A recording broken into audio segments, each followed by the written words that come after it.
sapho ngoba Angizwa sisi. Ngithe good morning, good afternoon and good evening. Uyangisho? Yebo siyakuzwa siyaphila dadewethu kunjani mama?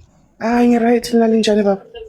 Siyaphila dadewethu. Kukhona yena ofuna ukukubeka lana. Ngiyacela bafowethu lingahludukelwa inhliziyo Avela mbuya ngizohlukumeza umuntu mina lapha vele. Angisho wena sisi. Ngicela abanewethu ukuthi bangakuphakamela inzima bakunikeze ichance ukukhulume and then baphende lokho kuphendleka. But I think ubuntu nokuziphatha kahle nokuhloniphana ikubalekile. Ukuthi ungubani noma ungubani akunamsebenzi asimuzwe into uzothini ningavele limgade ungakhuluma bachiyera. Yakas isolo I had ngakhuluma lo Hattrick military solo, and I think we had a civil conversation, and I'm starting to think ukuthi indaba yeZimbabwe maybe thina sidinga ingqamu kade ku need ifoko amazina angu4. So nxa abantu bale plan yabo bazabona iplan yabo iyabasebenzela phela. Hayi indaba zolonke sisithi wena ungayenzi so thina siyenza so. I think we should unxa le plan yakho le strategy sakho ubona into yakho yasebenza because into okusalayo lapha izanu kumele ihambe. Uthi izahamba njani? Yi problem. So nxa kulomuntu le plan ezayikhipha izanu okunye sizabona phambili. So I'm just here to say let's stop fighting. Let's stop fighting. Nxa MRP le plan yokukhipha izanu ubeba le plan yokuthi bona bephume at least abanye bengaphuma abanye basala bezibonile. At the end of the day izanu must go. Abantu mele besikhiphe ngaphansi kwesicathulo kwesezanu. Ole plan yokusikhipha ngaphansi kwesicathulo sezanu ehambe la. Doda hamba nini nxa ufuna ukuhamba sihambe sibone if sesebenzisa ifoko lapha ka sesebenzisa ingqamu. Abaplana ngkhona mele ebe maningi, it's fine. Let's stop arguing.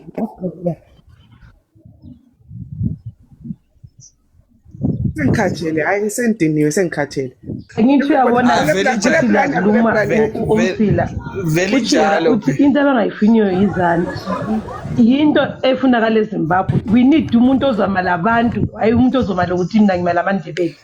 Umuntu ozofika eZimbabwe etheni uzomela abantu umuntu ozolithatha ilizwe lela. But if you want to say mina ngizomala le certain lokuze nini abantu ngiyakuyikwanisa iZimbabwe la umuntu omela abantu umuntu ozothatha Scusa sikwanisa ukutshela and umuntu ozovotelwa ngabantu because the majority of Zimbabweans they don't want ZANU-PF but ungathi ukuthi mina ngivumela amandebele abanye bazomelwa mbani. But engakhuluma amandebele lasezikhalabababe ngabangathi labababe ngabangathi asobangathi nanangindebele ngumandebele umuntu ofuna akamela abantu simvotelwe simele umuntu sinje leyo government ekhona. Sikuza lento ekhulumayo le iZANU-PF unkinga isifake wena into esho ufana lokuthi uthi umuntu osenengculaza uthi uphuza ama-ARVs use-cured ku-HIV. Ayekho cured lo muntu usazama ukuthi ephile iqhubeke ephile engafi ingculaza le engambulala. Akuna cure la, it's not a cure. HIV ARVs are not a cure. Uthi nje kuphilise impilo yakho to prolong your life. So into zamusho ukuthi iZANU-PF yona ingculaza ivele spread abantu baseshoneni yabanikeza that mindset ukuthi they are superior and they are favored by the system and ilizwe lelana ngelabo. Yabona so vele ukuzikhiphe la system yakunzima. Malandela ngiyaxolisa mina ukuthi ungena emadevini. Ngiyacabanga ubachiyera ngumshona. Angazi ngakwenza njani ukugwema ukukhomba igama vele sihlezi shona. Angazi ukuthi lapho singakwenza njani but ke for respect yakhe la engene nathi, you understand? No, it's okay vele bachiyera yakwazi ukukhipha lapha ifaka umagatsheni ufaka indlovukazi. But because intela umofo so yeah kona khuluma mnewethu khuluma. Mina yazi ukuthi bemfisa lapha uzophendula military bemfisa ukuthi ngabe mhlawumbe kuyo yonke lento mhlawumbe sibe lesisombululo esingenza. Uyabona manje siyahlupheka banewethu la kwamanye amazwe akusahlaleki senze njani kulokho ngoba kumanje bayala futhi ukuthi siqume ilizwe, bayala ukuthi sivote, singavota bayariga. Senze njani manje? Ngoba sihlele egangeni, sifisa ukubuyela ekhaya, senze njani manje?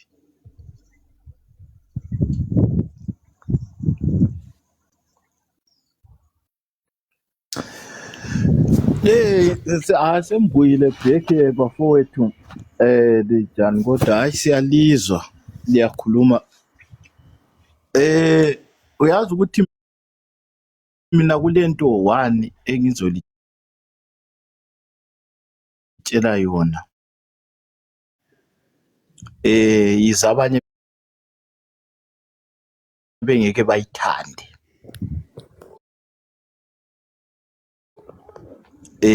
Kumbe mhlawumbe ingabaphatha nzima, okwenza ukuthi la namhlanje iZimbabwe ingabuseki. Umkhuhlane abantu bakhala ngezana. Ngizwile laphana uNkunzi uthe asingakhombi ukuthi shona because kulo overcheera ngithi.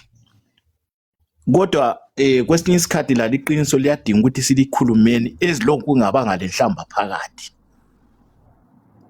Into embi inhlamba, but iqiniso liyadinga ukuthi sinjani silikhulume njengoba liliqiniso. Umkhuhlane okhona owaba khona elizweni leZimbabwe since 1980 ngumkhuhlane wokufeva umhlobo thizeni, okuyikuthi namhlanje i-opposition party engenayo ayisakwazi ukufaka omunye umhlobo phambili ongasoshona. That is a big mistake eyaba khona eZimbabwe, ukuthi namhlanje kungabuya ukuthi kukhonkela indebele lisithi li-national, abantu baseMashonaland kabalivoteli. Kungamane beyevotela iZanu PF because ikhokhelwa yini lishona. If ufuna ukuyibona into engikhuluma ngayo ukuthi yaphila, iZanu PF namhlanje mayingafaka indebele ukuthi libe yipresident, i-opposition party ifake ishona ukuthi libe yipresident, i-opposition party iyavuka iwinile eZimbabwe without rigging. Ngiyazi abanye ngeke likuzwisise.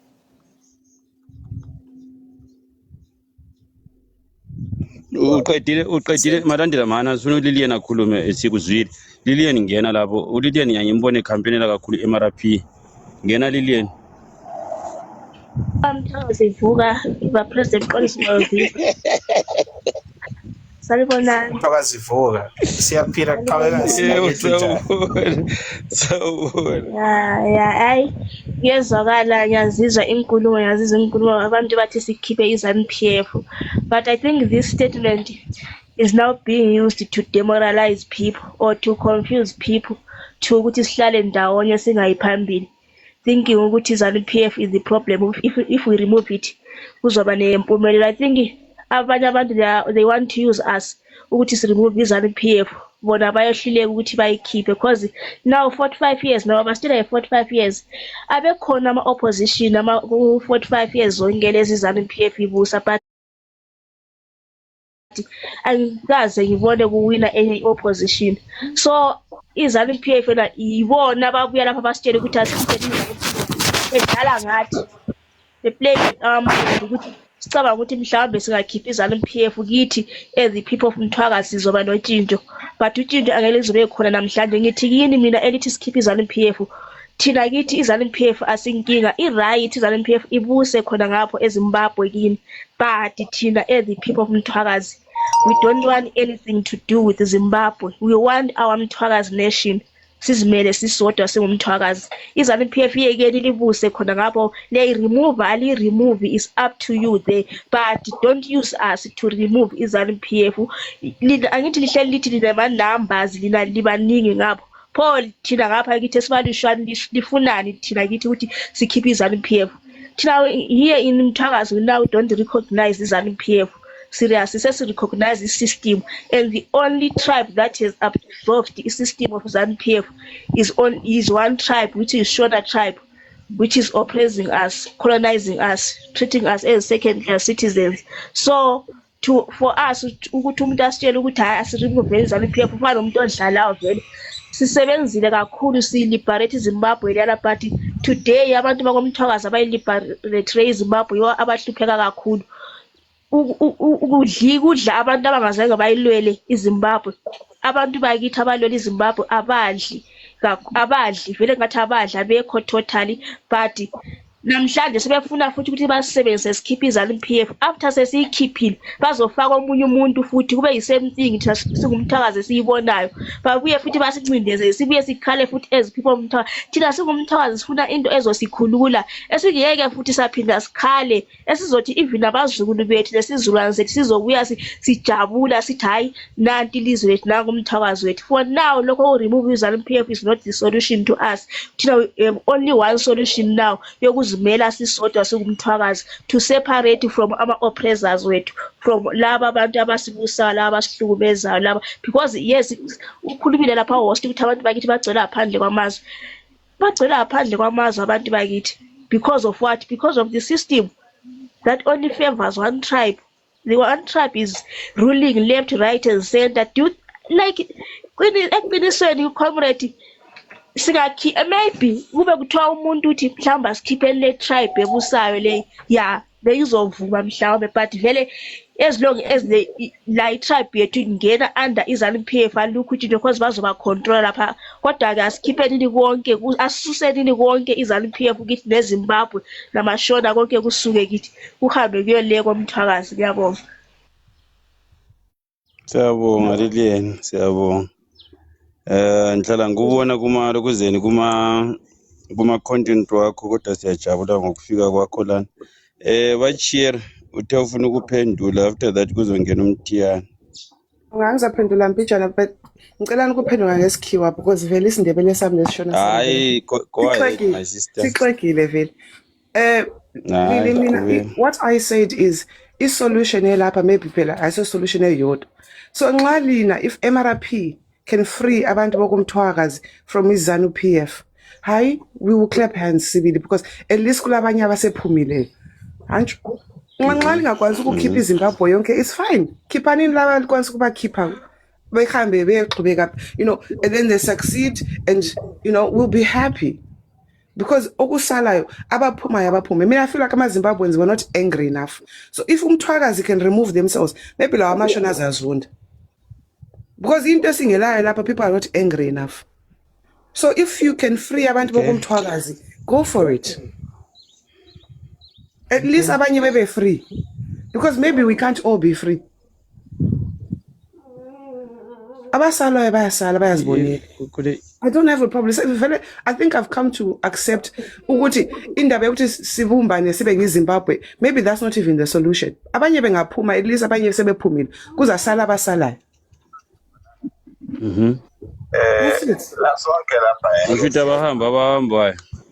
No, I'm not saying that in a disrespectful way. I'm just saying if we MRP can free abantu bokumthwakazi, that can't be a bad thing. At least they've achieved something. So at least we are 17 million in Zimbabwe. If you can free 2 million people and they can succeed in their own endeavors, that's a good thing. At least people are succeeding. No, sorry to interject. Umthiyana kakakhulumi ngoba masingalandela ukuphendula umuntu oyedwa abaye bazosala bengakhuluma. Okay, I'm just saying if MRP can free Mthwakazi, please do it. And we will clap hands. Okay. And I'm not saying that's to try and be disrespectful. I'm just saying as many people that can get away from ZANU, let's do that. How we do it, we can't tell the future. Siyabonga Makacheni, siyabonga Mandlovu. Mthiyana dala ufikile mina wethu. Ngomalandeli uyakhulumila ngalize liphume peace into ayazi. Ngena Mthiyana wethu. Salibonani.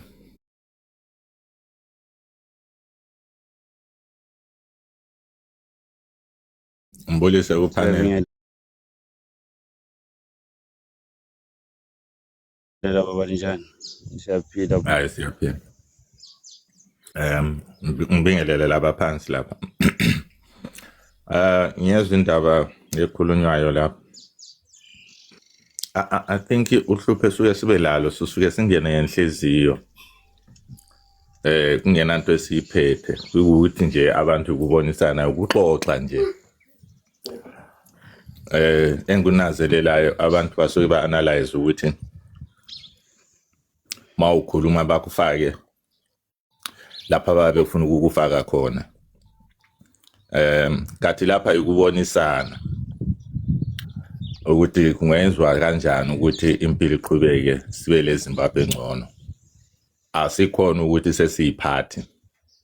Njalo asikhona ukuthi sisekhenda mhlambe o noma simelana le ruling party khona.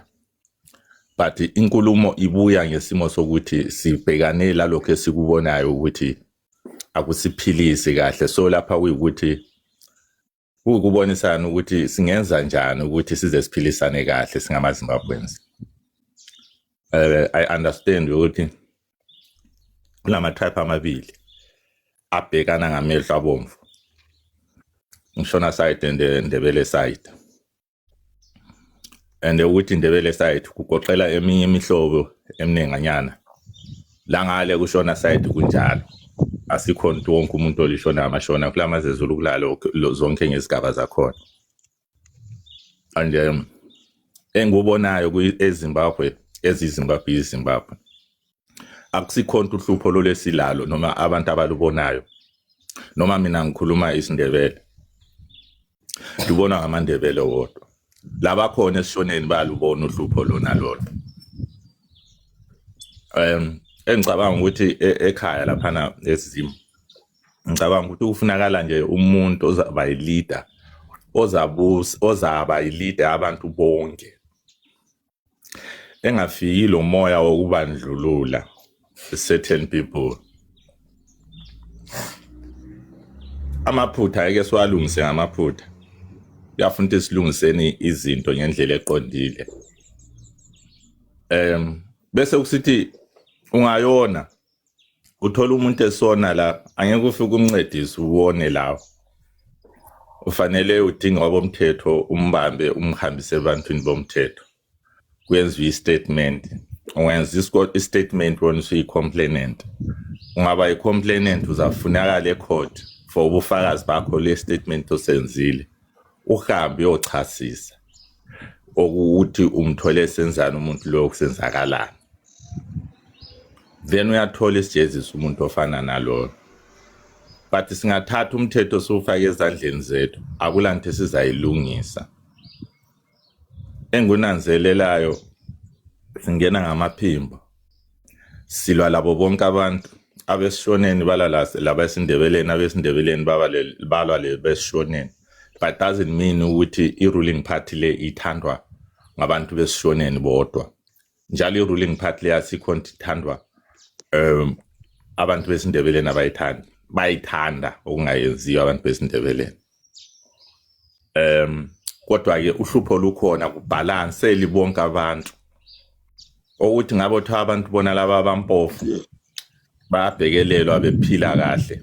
Baphile la bayenelise ukuphila. Silabantu abadisabled. Abantu bona labana ngabe banakekelwa kube welfare ibe khona. Bahola izimali zabo. Abantu asebekhulile bathola imali zepension just they can ukuthi ba manage labo impilo. I think we need such a leader oza consider izinto ezifana nazona lezo. Ozotreata wonke umuntu ngendlela la yathanda ukuthi atreatwe ngayo ngabantu. I think into efunakalayo elokuzeni lapha ukuthi let's divide this, do this.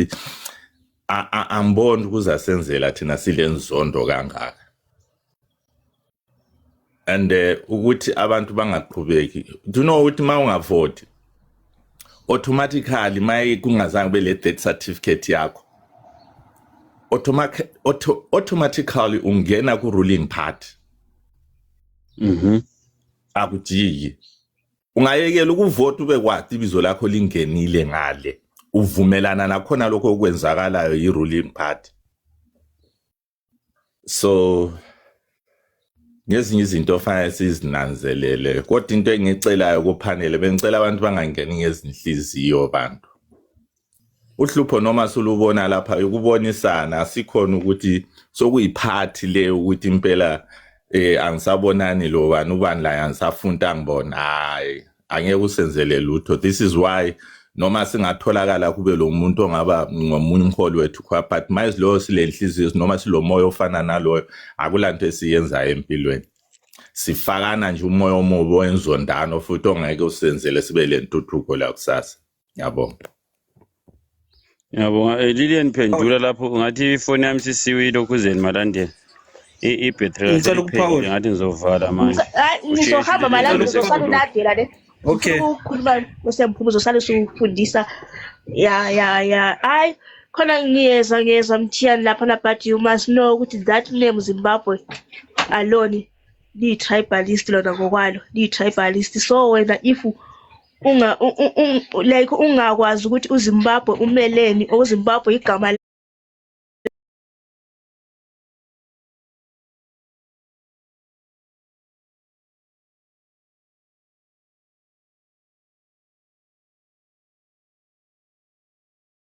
labantu laba, cause angithi khokhani ukuthi kwegama from Rhodesia to Zimbabwe babe senza ngathi khona bathatha futhi ukususa i-colonization from abelungu labo bavikela abantu bonke, kodwa labo uyali-tribal nalelo gama. So i-tribalism vele iqalela khona le phezulu. Maybe if you can tell bona le phezulu ukuthi vele bayeke i-tribalism, because sonke sikubhekile ukuthi bona yibo ama-biggest tribalist vele ababandlululayo. Thina asina government vele thina right now as the people of Mthwakazi, we don't have i-government okwamanje. So sifuna i-government thina ezosimela ngapha komthwakazi. Like even singafaka umuntu wakithi sifuna umuntu